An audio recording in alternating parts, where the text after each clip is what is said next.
Hi guys, welcome back to my channel guys. IFFCO అంటే Indian farmers fertilizer corporative limited నుండి మనకు agriculture graduate training పోస్టులు అయితే recruit అయితే చేసుకుంటున్నారనమాట 2025 కింద.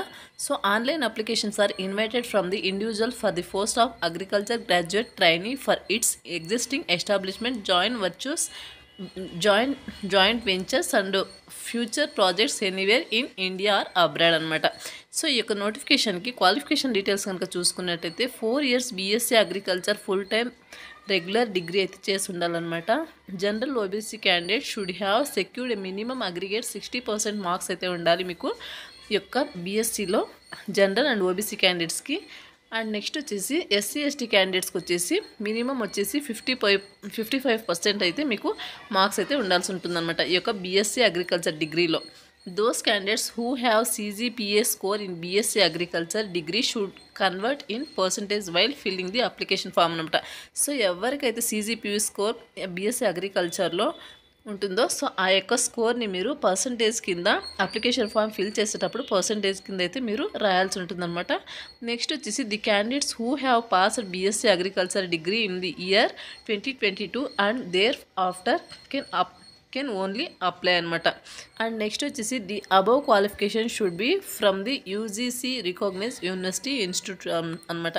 నెక్స్ట్ వచ్చేసి అప్పర్ ఏజ్ లిమిట్ కనుక చూసుకున్నట్టయితే ఈ యొక్క నోటిఫికేషన్కి 30 years అయితే ఉండాల్సి ఉంటుంది. యాజ్ ఆన్ 1st March మీకు 2025 1st March మీకు 30 years అయితే ఏజ్ లిమిట్ అయితే ఉండాల్సి ఉంటుంది అనమాట. ఏజ్ రిలాక్సేషన్ వచ్చేసి మీకు ఎస్సీ ఎస్టీ వాళ్ళకు 5 years అండ్ అలాగే ఓబీసీ క్యాండిడేట్స్కు 3 years అనమాట. నెక్స్ట్ వచ్చేసి లొకేషన్స్ వచ్చేసి for field officer located all over India అనమాట. However knowledge of regional language for the concern states of a must అనమాట. Notwithstanding the selection and placement of SGT for training the selected candidates on absorption can be posted in any of the state projects established FFCO in India. Next వచ్చేసి knowledge of language కనుక చూసుకున్నట్టయితే మీకు Telugu language కంపల్సరీగా వచ్చి ఉండాలి. ఇది almost Hyderabad and అలాగే విజయవాడ ఆంధ్ర వాళ్ళకి సంబంధించి హైదరాబాద్ విజయవాడలో ఈ యొక్క మీరు ఆల్ ఓవర్ ఇండియాలో అయితే వర్క్ అయితే చేయాల్సి ఉంటుంది. తెలుగు వాళ్ళకు ఆల్మోస్ట్ క్యాండిడేట్ మీకు తెలుగు లాంగ్వేజ్ అయితే వస్తే సరిపోతుంది. తెలుగు లాంగ్వేజ్తో పాటు మీకు ఫర్దర్గా ఇంగ్లీష్ హిందీ లాంగ్వేజెస్ వస్తే మీకు అడ్వాంటేజ్ అయితే అవుతుందన్నమాట. Candidate must be well versed with reading writing and speaking knowledge of the regional language of the state. So ఆ యొక్క స్టేట్కి సంబంధించి రీజనల్ లాంగ్వేజ్ మన ఆ తెలుగు వాళ్ళకైతే ఆంధ్ర వాళ్ళకు అలాగే తెలంగాణ వాళ్ళకైతే తెలుగు కాబట్టి రీజనల్ లాంగ్వేజ్ సో మీకు తెలుగు వస్తే సరిపోతుంది. అండ్ అలాగే knowing 1 or more than 1 languages will have an added advantage అనమాట. 1 or more languages వస్తే మీకు యాడెడ్ అడ్వాంటేజ్ అయితే అవుతుందన్నమాట. సో వచ్చేసి హిందీ ఇంగ్లీష్ వస్తే సరిపోతుంది. ట్రైనింగ్ పీరియడ్ వచ్చేసి వన్ ఇయర్ మీకు 12 months అయితే మీకు ట్రైనింగ్ అయితే ప్రొవైడ్ చేస్తారనమాట. కంపెన్సేషన్ వచ్చేసి as per rules the organization presently the stipend వచ్చేసి మీకు ఈ యొక్క ట్రైనింగ్ పీరియడ్లో మంత్లీ మీకు 33,300 వరకు మీకు స్టైఫండ్ అనేది ప్రొవైడ్ చేస్తారు. On successful completion of 1 year training ఈ యొక్క 1 year ట్రైనింగ్ తర్వాత మీకు ఈ యొక్క మీ సబ్జెక్ట్ టు రిక్వైర్మెంట్స్ IFFCO బట్టి AGT may be observed at the basis of pay 37,000 per month అయితే మీకు ప్రొవైడ్ చేయడం జరుగుతుంది. ది రెగ్యులర్ పే స్కేల్ వచ్చేసి 37,000 నుండి మీకు 70,000 వరకు అండ్ అలాగే అలవెన్సెస్ అండ్ అలాగే బెనిఫిట్స్ కూడా మీకు ప్రొవైడ్ చేయడం జరుగుతుందన్నమాట. అంటే మీకు ఈ యొక్క successful completion of training period అయిన తర్వాత మీకు 37,000 నుండి 70,000 వరకు మీకు శాలరీ ప్రొవైడ్ చేస్తారు. అండ్ అలాగే అలవెన్సెస్ అండ్ అలాగే బెనిఫిట్స్ అన్నీ కూడా మీకు ప్రొవైడ్ చేయడం జరుగుతుందన్నమాట. సో నెక్స్ట్ వచ్చేసి సర్వీస్ బాండ్ వచ్చేసి సో ఇక్కడ వచ్చేసి మీకు సర్వీస్ బాండ్ కూడా ఉంటుందన్నమాట. ఏవైనా బ్రేక్ చేసినా సో అటువంటి వాటికి మీరు అమౌంట్ అయితే పే చేయాల్సి ఉంటుంది. ఎస్సీ ఎస్టీ వాళ్ళైతే 20,000 అండ్ అలాగే జనరల్ ఓబీసీ క్యాండిడేట్స్ అయితే 80,000 వరకు మీరు మినిమం అయితే పే చేయాల్సి ఉంటుందన్నమాట.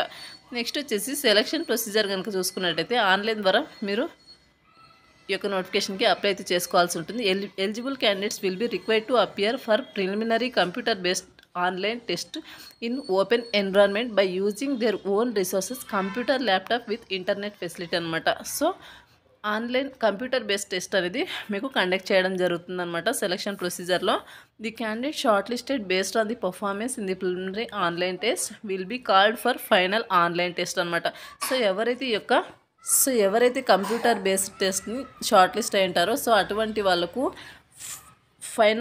ఫైనల్ ఆన్లైన్ టెస్ట్ అయితే కండక్ట్ అయితే చేస్తారనమాట. నెక్స్ట్ వచ్చేసి test in the control environment at the design centres Ahmedabad, Bengaluru, Delhi, Kolkata, Chennai, Lucknow, Nagpur, Guwahati, Patna, Raipur, Surat, Varanasi, Chandigarh, Dehradun, Pune, Hyderabad, Vijayawada, Kochi, Jodhpur, Jammu, Shimla, Bhopal, Jabalpur. In case of centre based test the candidates are required to option any 2 test centre అనమాట. So almost మీకు తెలుగు వాళ్ళకైతే హైదరాబాద్, విజయవాడ పెట్టుకోండి, తెలుగు వాళ్ళకి ఇవి ఉన్నాయన్నమాట. అలాగే బెంగళూరు ఉంది. సో ఇవైతే మీరు టెస్ట్ సెంటర్లు పెట్టుకోవచ్చు. In order of their preference aforementioned centres అనమాట.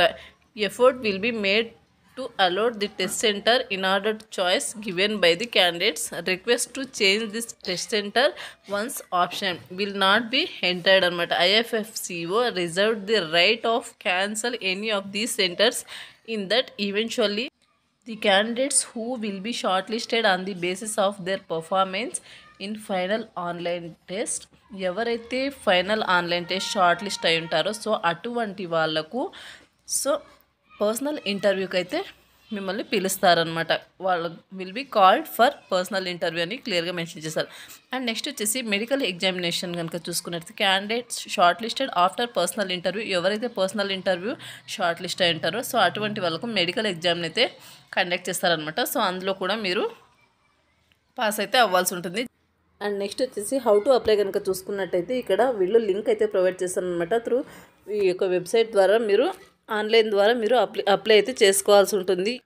అండ్ నెక్స్ట్ వచ్చేసి ఈ యొక్క నోటిఫికేషన్కి అప్లై చేసుకోవడానికి లాస్ట్ డేట్ కనుక చూసుకున్నట్టయితే 15/3/2025 అనమాట. అంటే ఈ మంత్ 15th లాస్ట్ డేట్ అనమాట. వీడియో చూసిన వెంటనే అప్లై చేసుకోవడానికి అయితే ట్రై చేయండి interest and willing candidates. So ఇది గైస్ నోటిఫికేషన్ డీటెయిల్స్.